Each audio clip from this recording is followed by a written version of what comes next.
science says it takes at least 21 days, right? For the brain to start growing, new neurons that are reprogramming. But if you don't have the right environment, that's going to be very, very challenging. So that was also one of the things that I wanted to reflect on.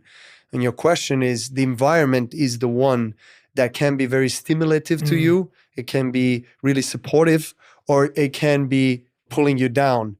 So it's super important, even though we always encourage ourselves to be independent in terms of what we do, what we eat, how we sleep, how we lead our lives, and what we do and how we can live the best version of our lives possible. But at the same time, we are social beings. We are very tribal beings. And even if it's the smallest community, we still want to belong to that community. We still want this community to support us, even if it's one person or two.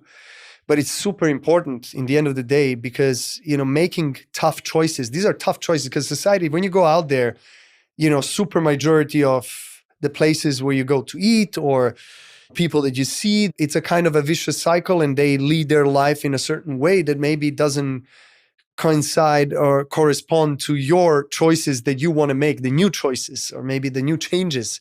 So it's really hard, living in the big city and deciding you want to go through transformational journey on a daily basis. We're being exposed to something that is contrary to what you're trying to achieve. I feel like it's reinventing yourself constantly. For me, I've had this kind of upbringing, had the great foundation, and, I've achieved incredible things. I was dreaming of becoming number one in the world and becoming a Wimbledon champion.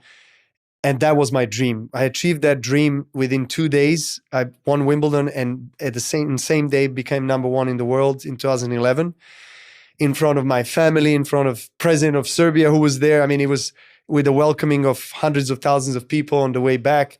It's just, once in a lifetime type of experience. And when you do something for the first time, obviously that big, it's just like you're flying to the moon. You're not. It's a kind of an out of body experience.